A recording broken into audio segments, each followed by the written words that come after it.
नमस्कार, स्वागत है आपका। मैं हूं आपके साथ हिमांशु दीक्षित। कोंडागांव में मोहल्ला स्कूल खोलना भारी पड़ गया। जिले के मोहल्ला क्लास में 22 बच्चे कोरोना संक्रमित पाए गए हैं। राजपुर ब्लॉक के स्कूल में कोरोना पॉजिटिव के केस आने के बाद अब अभिभावकों में हड़कंप मच गया है। यह बताया जा रहा है कि स्कूल के एक बच्चे की हालत गंभीर हुई, उसको अस्पताल लाया गया था। जांच के बाद पता चला कि वो बच्चा कोरोना पॉजिटिव निकला। उसके साथियों की भी जांच हुई, जिसमें 22 बच्चे कोरोना पॉजिटिव निकले हैं। अब उनके परिवार के सदस्यों को भी उनकी रिपोर्ट टेस्ट की जा रही है। हाँ, ये बड़े राजपुर ब्लॉक का है और वहाँ पे बच्चे पॉजिटिव आए हैं। उसमें से हम लोग का एक स्वास्थ्य विभाग की फैमिली भी है, उसमें भी बच्चे थे। तो हो सकता है जो मोहल्ला क्लास चल रहा था उसके थ्रू हो गया होगा। तो टेस्ट किए हैं, बाकी बच्चे लोग तबीयत ठीक है और तो आइसोलेशन में रखा गया है, ट्रीटमेंट चल रहा है। तो मोहल्ला स्कूल चल रहा था और एक बच्चे की हालत गंभीर हुई, तो उसके बाद उसको अस्पताल में भर्ती कराया गया। लेकिन जब टेस्ट हुआ तो पता चला कि वो बच्चा कोरोना पॉजिटिव है और बाकी उसके जो साथ के विद्यार्थी हैं उन सभी का यहाँ पर टेस्ट किया गया। तो उनकी रिपोर्ट भी 22 ऐसे बच्चे हैं जिनकी रिपोर्ट पॉजिटिव आई है।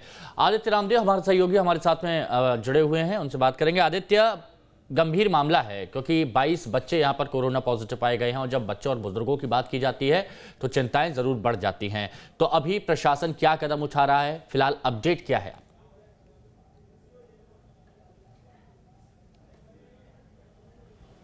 बिल्कुल, देखिए मेरे साथ स्कूल शिक्षा मंत्री हैं प्रेमसाय सिंह टेकाम जी, उनसे सीधे मैं बातचीत करता हूं। चूंकि स्कूल शिक्षा विभाग का मामला है और सरकार की मंशा ये थी कि बच्चे जो हैं वो घर पे ही रहें। आसपास मोहल्ले में जो मोहल्ला क्लिनिक चलाया जा रहा है, कम से कम जो ऑनलाइन नहीं पढ़ पाते हैं उनके लिए ऑफलाइन ये व्यवस्था की गई थी स्कूल शिक्षा विभाग के द्वारा।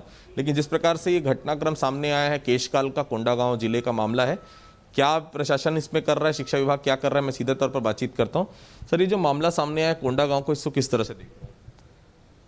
नहीं, देखिए अभी कोरोना अभी गया नहीं है और जो गाइडलाइन है उसका पालन करना चाहिए।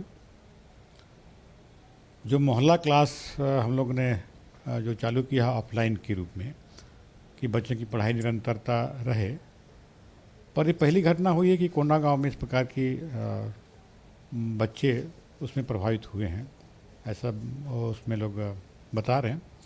तो क्योंकि बच्चों की स्वास्थ्य के पहले हमारा प्राथमिकता है, तो ऐसी स्थिति में अभिभावकों को चिंता होना स्वाभाविक है कि अगर हमारे मोहल्ला क्लास में बच्चे पर अगर संक्रमित निकलेंगे तो निश्चित रूप से जो पढ़ाई होती है उसमें प्रभाव पड़ेगा उसमें।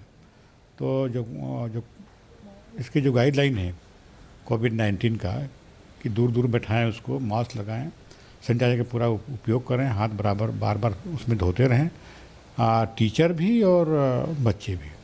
इसमें मंशा ये थी सरकार की कि क्योंकि इन इलाकों में ऑनलाइन पढ़ाई की सुविधा नहीं हो पाती क्योंकि नेटवर्क के बहुत इशू है और हर बच्चे के पास मोबाइल हो ये पॉसिबल भी नहीं है। मोहल्ला क्लिनिक ये इसलिए शुरू किया था सरकार ने कि कम से कम जहां पर बच्चे रहते हैं वहीं पर मोहल्ले में क्लास लगाई और सब बच्चे उसमें बैठे। एक ही जगह से शिकायत आई और भी जगह आ सकती, तो क्या इस मोहल्ला क्लिनिक को फिलहाल जैसे बाकी स्कूल बंद रखी गई, इसको बंद नहीं रखा जा सकता? नहीं, ये आपका मैं जैसे जहाँ पर जो ऑनलाइन पढ़ाई हो रही है, जहाँ नेटवर्किंग है वहाँ तो ठीक है, वहाँ पढ़ाई हो रही है। लेकिन जहाँ पर नेटवर्किंग नहीं है वहाँ ऑफलाइन पढ़ाई के लिए मोहल्ला क्लास शुरुआत की गई थी। और मैं भी कई जगह देखा वहाँ पर, तो किसी के पर्ची में या जो सामुदायिक भवन है वहाँ पर या मंदिर के परिसर में दूर दूर बैठाया गया है। अब पता नहीं यहाँ पे कौन सी दिक्कतें यहाँ पर आई, लेकिन बाकी जगह तो ऐसी कोई शिकायतें नहीं आई। कई जिलों में मैं भी गया हूँ, मैं भी देखा हूँ कि मोहल्ला क्लास अच्छी ढंग से चल रहा है। और अपने यहाँ जो पढ़ाई तुम्हारा द्वार जो हमने शुरू किया है उसका तो कई बार अवार्ड भी मिला है। तो ये अच्छा पूरे हिंदुस्तान में, मगर छत्तीसगढ़ में पढ़ाई तुम्हारा द्वार और मोहल्ला क्लास ऑनलाइन पढ़ाई की स्थिति ठीक है, बेहतर है। कहीं कोई लापरवाही हुई है लग रहा है, क्योंकि कोविड-19 के आपने गाइडलाइन का पालन नहीं किया तभी कोई ना कोई यहाँ पर लापरवाही हुई है। ऐसी लापरवाही से भविष्य में बचना चाहिए, इसके लिए हिदायत दी जा रही है शिक्षा विभाग के द्वारा। बिल्कुल, भविष्य में इस प्रकार की घटना न हो, इसलिए बच्चों की जो ऑफलाइन पढ़ाई है, मोहल्ला क्लास है या दूसरी और जो पढ़ाई चल रही है, उसमें बच्चों को जो गाइडलाइन है कोविड-19 का कि दूर दूर बैठाया जाए, उनको बार बार हाथ धोने के लिए कहा जाए, मास्क बिल्कुल उसमें लगाया जाए ताकि इस प्रकार की घटना ना हो। बिल्कुल। तो देखिए, गाइडलाइन जो है उसका कहीं ना कहीं उल्लंघन हुआ है, कहीं ना कहीं कोई चूक हुई, उसी का नतीजा है।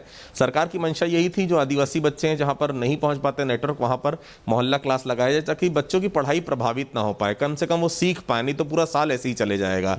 लेकिन जो 22 बच्चे बीमार हुए, कहीं ना कहीं ये प्रशासन के लिए भी एक चुनौती जरूर है। कहीं ना कहीं लापरवाही हुई और ऐसी लापरवाही भविष्य में ना हो, इस बात का विशेष जो तौर से बात ध्यान आपने रखने की की शिक्षा है विभाग कि को जरूरत है। ये जो लापरवाही हुई है ये भविष्य में ना हो, इसको लेकर गंभीर है सरकार और प्रशासन। लेकिन बाकी जगह भी इस तरह से मोहल्ला क्लास, मोहल्ला स्कूल संचालित किए जा रहे हैं, तो वहां पर अब कुछ नियम कानून नियम लागू किए जाएंगे, गाइडलाइंस लागू की जाएंगी, या फिर जो अधिकारी हैं उनकी जिम्मेदारी तय की जाएगी कि वो यहां पर विशेष एहतियात बरतें, ध्यान दें। बिल्कुल। कोंडागांव से तो ये खबर सामने आई सर, बाकी जगहों पर इस प्रकार की चीज़ें ना आए, इसके लिए क्या विशेष तौर से निगरानी रखने की ज़रूरत आपने महसूस की है और शिक्षा विभाग को? नहीं, इस घटना को देखते हुए सभी को निर्देश दिए गए हैं कि किसी प्रकार की घटना ना हो, और अभी कहीं से ऐसा सूचना भी नहीं आई है और कहीं कोई घटना भी नहीं हुआ है। तो पुनः एक बार सभी को निर्देश देते हैं कि पूरी गाइडलाइन का पूरा पालन करें ताकि दोबारा घटना ना हो। बिल्कुल। तो एहतियात रखने की जरूरत है। देखिए, थोड़ी सी चूक, लापरवाही वहां पर हुई और लापरवाही का खामियाजा है कि बच्चे बीमार पड़े। हालांकि प्रदेश के बाकी किसी जिले से इस प्रकार की शिकायत नहीं आई है, लेकिन ये शिकायत जहां एक जगह से आई है, ये बाकी जगहों के लिए अलार्मिंग है कि बाकी जगह इस प्रकार की लापरवाही ना हो। क्योंकि बच्चों का बीमार पड़ना बहुत अलग होता है। बच्चे तो बड़े तो बता भी पाते हैं उनको तकलीफ क्या है, बच्चे बता भी नहीं पाते। और कोविड-19 का असर बच्चों में बहुत कम देखा गया। ऐसे में बच्चे अगर लगातार बीमार हो रहे हैं तो कहीं ना कहीं भारी लापरवाही है और भविष्य में ना हो, इस बात का विशेष तौर से ध्यान रखने की जरूरत है। बिल्कुल, यही चीज जो आदित्य आपने की है, इसी पर ध्यान देने की बहुत ज्यादा जरूरत है। अब प्रेमसाय सिंह टेकाम जी ये कह भी रहे हैं, तो हो सकता है कि आने वाले वक्त में और ज्यादा एहतियात यहां पर बरती जाए, जो बेहद जरूरी है। शुक्रिया आपका हमारे साथ जुड़ने के लिए आदित्य।